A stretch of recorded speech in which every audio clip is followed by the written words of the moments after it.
부활하신 주님께서 주시는 축복이란 제목으로 함께 우리가 은혜를 나눴으면 좋겠습니다. 우리를 위한 희생, 은혜, 여러분은 이 부활절을 어떤 의미로 받아들이고 계신가요? 요한복음 11장 25절의 말씀에 보면 이렇게 말씀합니다. 나는 부활이요 생명이다. 그렇습니다. 예수님은 자신을 부활이라고 이야기를 해주고 계신 거죠. 원문으로 보게 되면 아나스타시스라는 말로 사용이 되는데 이 말 뜻 자체가 부활이란 뜻으로 사용이 되고 있습니다.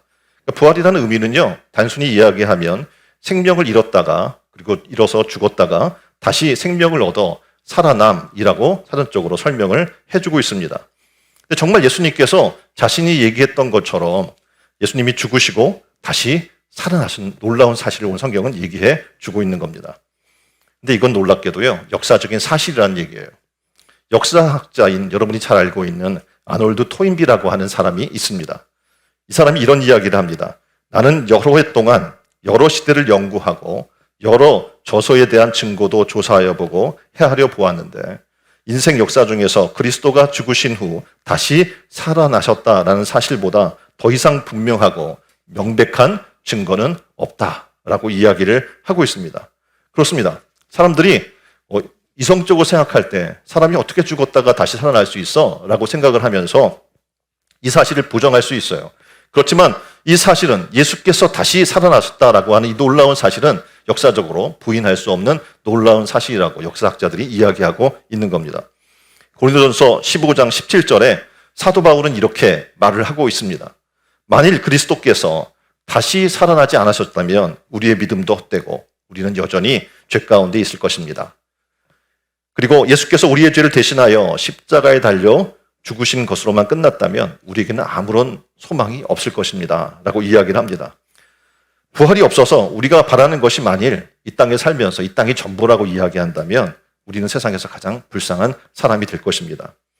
예수께서 죄와 사망을 이기시고 죽으신 지 3일 만에 부활하심으로 죽을 수밖에 없는 우리에게 그리스도와 함께 다시 사는 부활의 소망을 주신 것입니다. 부활에 대해서 여러분이 좀 더 알고 싶다라고 생각한다면 4월 22일 금요일이죠. 돌아오는 금요일인데 그레이스 홀에서 리전이라고 하는 영화가 상영이 돼요. 그 영화를 꼭 보시기를 여러분에게 권유드립니다. 오늘은 부활절입니다. 한번 우리 함께 외쳐봤으면 좋겠어요. 예수 다시 사셨습니다. 자, 시작. 예수 다시 사셨습니다. 오늘 부활하신 주님의 축복이 이 시간 참여한 여러분들에게 함께 하시기를 주님의 이름으로 축원드립니다. 주님의 부활 사건은 믿는다면 믿는 모든 사람들에게 굉장한 축복이 됩니다. 여러분은 부활하신 주님을 만나셨습니까? 부활하신 주님의 축복을 받으셨습니까? 부활하신 주님께서 우리에게 주시는 놀라운 축복이 있다는 사실을 오늘 성경은 말씀해 주고 있습니다. 그 축복을 좀 나눴으면 좋겠는데요. 그 첫 번째 축복은 무엇이냐면 평강입니다. 자, 이 당시의 상황에 보면 예수님께서 잡히셨어요. 제자들이 뿔뿔이 흩어져 버립니다. 다 도망가 버려요. 그 중에 2명은 엠마오의 자기의 고향으로 돌아가고 있었습니다. 또 주님을 쫓았던 수석 제자라고 얘기하는 베드로가 있어요. 그는 주님을 모른다고 3번이나 부인하고 그리고 저주까지 하면서 예수님을 떠나갑니다. 그 중에 하나는 예수님을 팔고 그 후에 마음이 찔려서 목을 메어 자살하게 됩니다. 자, 이런 일들이 있은 이후에 십자가에 달려 죽으신 예수님이 장사되고 그리고 사흘이 지났습니다. 이제 남겨진 이들은 두려움 가운데 있었어요. 왜냐하면 로마 군병과 그리고 제사장 무리와 일반 사람들에게까지 그들은 타겟이 되었기 때문에 그렇습니다. 어디 하나 있을 곳이 없어요. 두렵습니다. 그래서 다락방에 모여서 문을 걸어 잠그고 숨어 있는 상황이었습니다. 그때 한 여인이 찾아와서 얘기해요. 예수님이 죽으셨다가 부활하셨어요. 라는 이야기를 전달받습니다. 근데 제자들은 여전히 확신이 없었어요. 반신반의하고 있었습니다. 예수님이 죽으셨기 때문에 그들은 그것을 목격했고 무덤에 장사 지내는 것도 목격을 했습니다. 그래서 그들의 마음은 불안하고 그들은 지금 머리가 굉장히 혼돈스러웠어요. 왜냐하면 다시 사신다고 얘기를 들었는데 과연 그랬을까? 그들은 의아한 거죠. 정말 그들의 마음에는 평강이 필요했어요. 왜냐하면 두렵고 떨리는 그런 마음들이 있었기 때문에 그렇죠. 지금 우리의 모습과 굉장히 흡사합니다. 우리는 지금 코로나라고 하는 상황 때문에, 그리고 사회, 경제의 위기 때문에, 전쟁과 세계 정세의 어려움 때문에 어디서도 우리가 위로받을 곳도 없고 마음의 평안을 얻을 길도 없고 우리 마음은 여전히 불안하고 우리의 머리는 혼돈스럽습니다. 놀랍게도 이런 불안해하고 마음의 두려움 가운데 안정이 없는 그들에게 예수님이 찾아옵니다. 그리고 그들에게 이렇게 말씀하시는 거예요. 너에게 평강이 있을지어다. 이것은 굉장히 축복된 말씀입니다. 그리고 그 말씀을 들은 그들은 마음의 안정이 찾아와요. 그리고 모든 의심도 사라져버리게 돼요. 왜냐하면 목격했잖아요. 부활하신 예수님을. 주님께서 부활하신 후에 제자들에게 와서 맨 처음 하신 말이 그 다른 어떤 말도 아니고 너희에게 평강이 있을지어다 라는 그런 말씀이었습니다. 이 말씀은 너무나 놀라운 말씀이에요. 왜냐하면 그들에게 너무나 필요한 말씀이었고 지금 우리에게도 너무나 필요한 말씀이기 때문에 그렇습니다. 주님은 이 땅에 평강을 주시기 위해 오셨다고 우리에게 말씀해 주고 있습니다. 자, 이들은 말씀드렸던 것처럼 두려움에 문을 꼭꼭 걸어 잠궜습니다. 그리고 부활하신 예수님을 얘기는 들었지만 믿을 수 없었습니다. 근데 놀랍게도 그 부활하신 예수님이 찾아왔어요. 찾아왔는데 문도 열 필요가 없어요. 왜냐하면 그는 부활하신 몸이기 때문에 우리의 일반적인 몸과 달랐습니다. 잠긴문을 통과해서 들어오셔서 그들 가운데 서 계십니다. 제자들은 그 예수님을 목격했죠. 그리고 놀랍니다. 그리고 주위에 모여들어요. 그리고 이렇게 얘기해요. 주여, 정말 주님이십니까? 정말 그분이 맞습니까? 라고 이들이 물었을 겁니다. 그런데 부활하신 주님께서는 그들을 보고 다그치지 않습니다. 왜냐하면 이들은 어떤 사람이에요? 예수님을 죽기까지 따르겠다고 얘기해놓고 3번이나 모른다고 부인하고 그 이름을 저주까지 한 사람이에요. 그리고 예수님을 어떻게 해요? 따라가지 않고 다 도망갔어요. 자신들에게 피해가 있을까 봐. 그런 사람들이에요. 그런 사람들인데 놀랍게도 그들에게 평강이 있으라고 주님 말씀하고 계시는 거예요. 정말 그들에게 필요한 것은 한 가지, 평안이었습니다. 예수님을 부인하고 도망간 그들의 모든 죄는 이미 십자가 선상에서 용서되었고 사함되었기 때문입니다. 주님께서 우리에게 평강을 주시기 위해서 십자가 위에서 자신의 목숨을 대속물로 내어주셨기 때문에 우리는 더 이상 죄의 정죄함이 없다는 사실입니다. 로마서 5장 1절에 보면 이렇게 말씀합니다. 그러므로 우리가 믿음으로 의롭다 하심을 얻었은즉 우리 주 예수 그리스도로 말미암아 하나님과 더불어 화평을 누리자. 주님께서 제자들을 찾아오시고 또 이 시간 우리를 찾아오셔서 주시고자 하는 게 있어요. 어떤 평강이냐면 하나님과의 평화입니다. 너무나 중요한 거죠. 만일 부부가 싸워서 서로 말도 안 하고 냉전이 길어지면 화해가 굉장히 힘들어지죠. 그럼 여러분이 알고 있는 것처럼 왼수가 됩니다. 서로 말도 안 해요. 누가 개입해서 그들을 풀어줄 수가 없어요. 다시 평화를 찾고 이전으로 돌아가는 게 굉장히 힘들 수 있습니다. 그런데 우리는 어떤 상태라고 얘기하냐면 하나님과 원수된 상태라고 이야기해 주고 있는 겁니다. 왜입니까?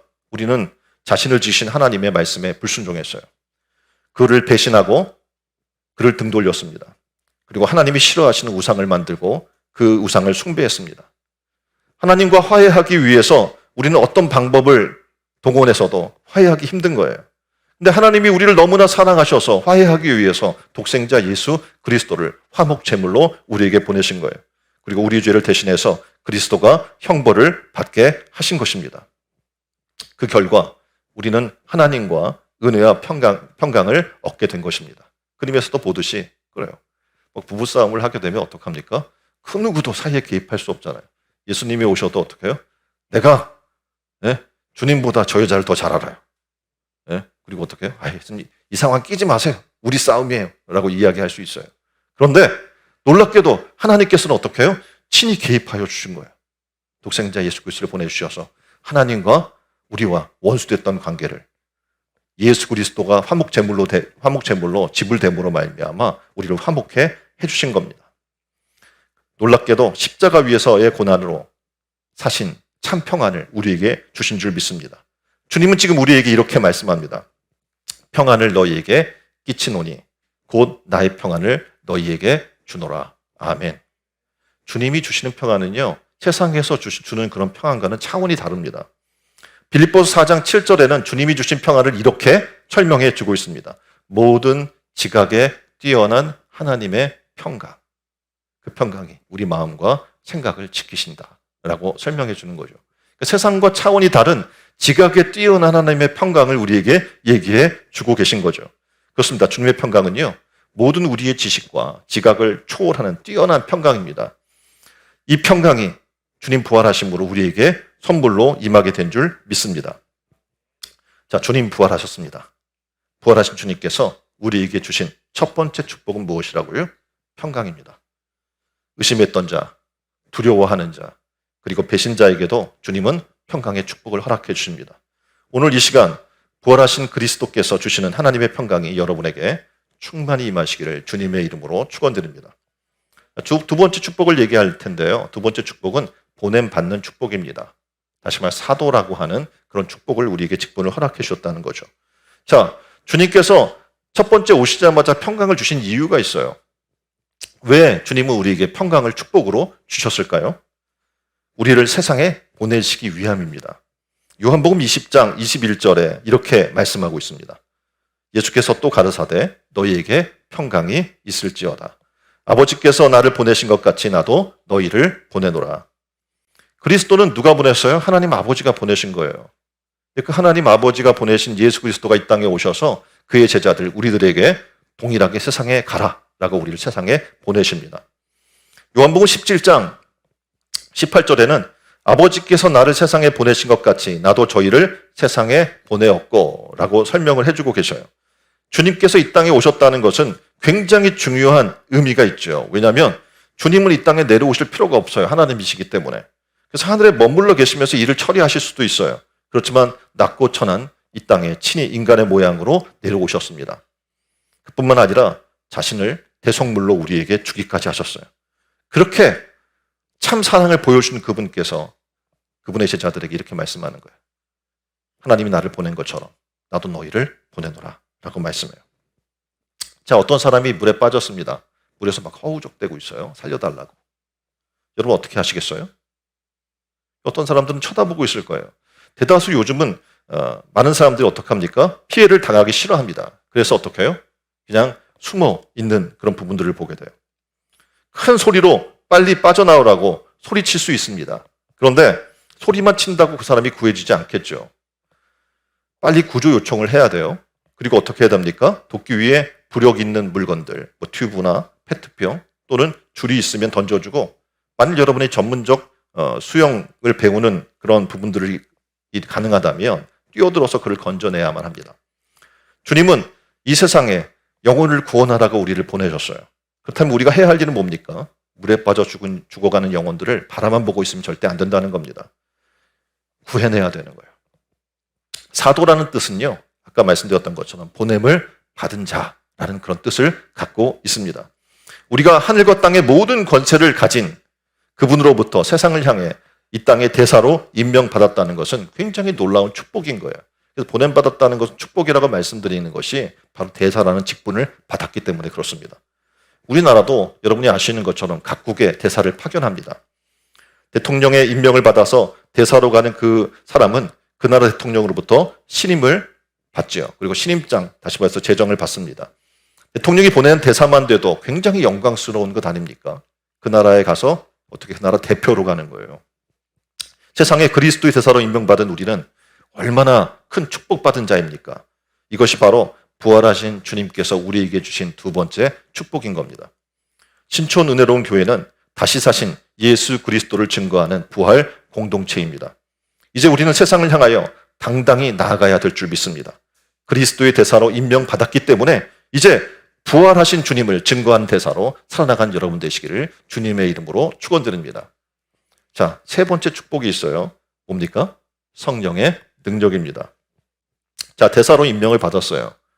근데 대사라고 그냥 일반적인 인간으로 가게 되면 아무런 파워가 없어요. 근데 어떡합니까? 임명받은 임명장과 대사로 수행하기 위한 여러 가지 능력을 그에게 부여해 주죠. 제자들도 사명을 받았지만 아직은 아무런 능력이 그들에게 없습니다. 그래서 주님은 그들에게 숨을 내쉬면서 이렇게 명령합니다. 성령을 받으라. 왜 성령을 받으라고 했냐면 창세기 2장 7절을 보면 우리의 존재의 모습이 이 성령을 받아야 되는 모습이기 때문에 그렇습니다. 여호와 하나님이 땅의 흙으로 사람을 지으시고 생기를 그 코에 불어넣으시니 사람이 생명이 된지라. 하나님께서 아담을 창조하셨어요. 근데 그 창조하실 때 흙으로 사람을 지으시고 그 코에 넣은 게 있어요. 뭐냐면 바로 생기예요. 영이에요. 영을 불어넣어 주었다는 거죠. 그랬더니 살아있는 영, 생명이 됐다라고 이야기하는 겁니다. 우리는 단 동물들과 다른 차원이 다른 존재임을 성경은 얘기해주고 있는 거죠. 동물들은 어떻게 해요? 말씀으로만 그냥 창조되었지만 사람은 흙으로 지으시고 그 코에 하나님의 영을 불어넣어 주셨기 때문에 우리는 동물들과 다르게 어떤 존재예요? 영적 존재라는 사실입니다. 그래서 우리는 창조부터 하나님이 영이시듯이 우리도 어떻게 영적 존재로 지음받았다는 사실을 우리는 반드시 기억해야 합니다. 그래서 우리는 이제 어떻게 합니까? 영적 삶을 살아야 되겠죠. 영적 삶을 살아야 하는 우리에게 하나님이 부여해 주신 능력이 있는데 그게 무엇이냐면 바로 성령이에요.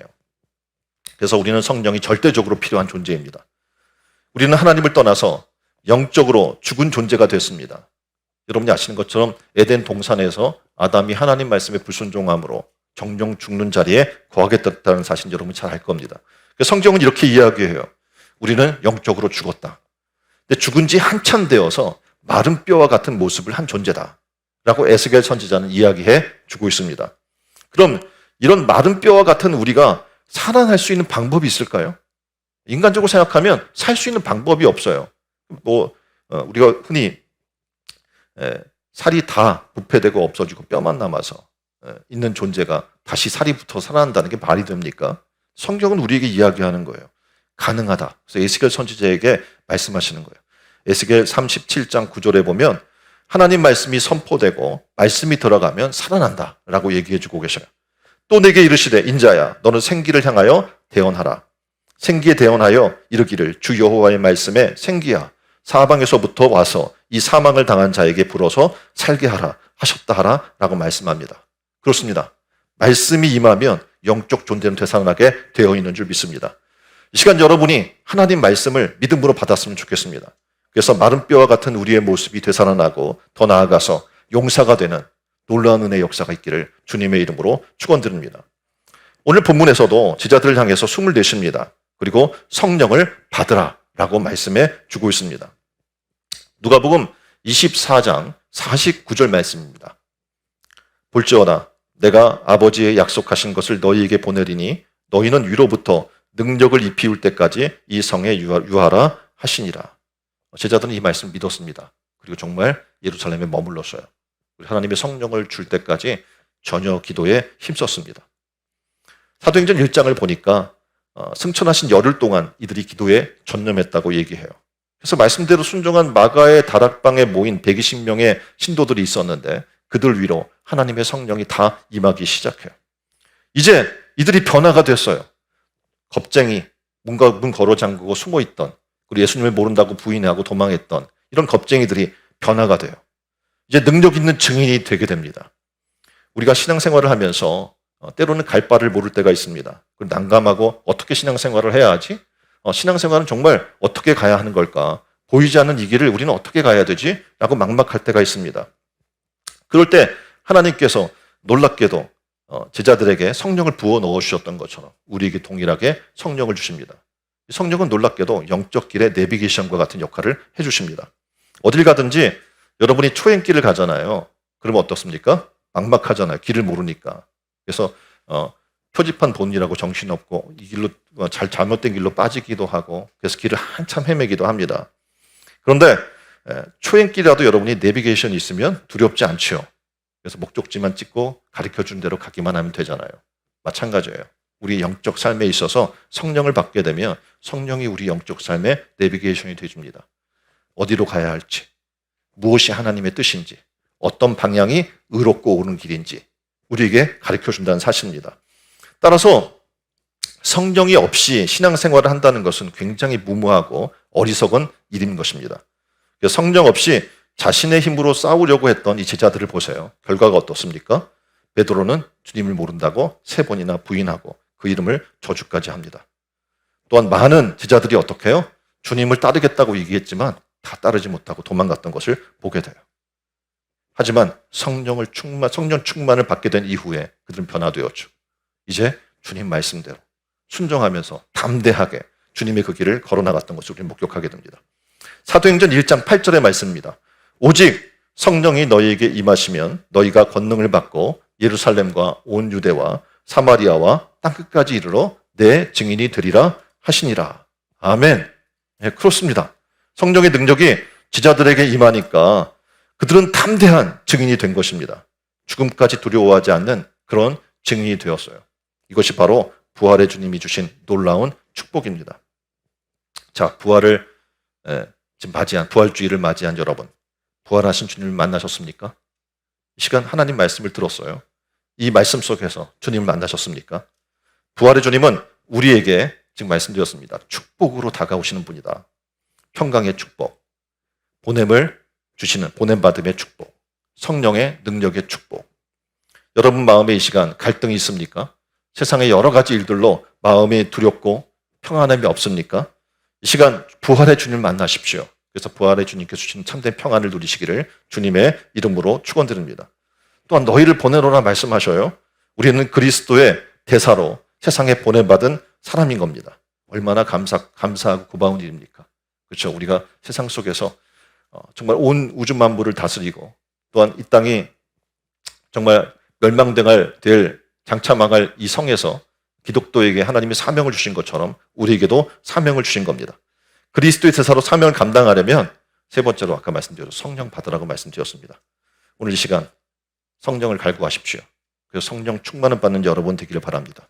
그래서 세상에서 보냄받은 증인의 삶을 정말 강하고 담대하게 감당해 나가는 여러분 되기를 주님의 이름으로 축원드립니다.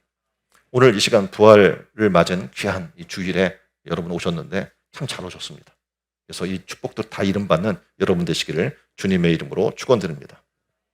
우리 잠깐 여러분을 위해서 함께 기도하겠습니다.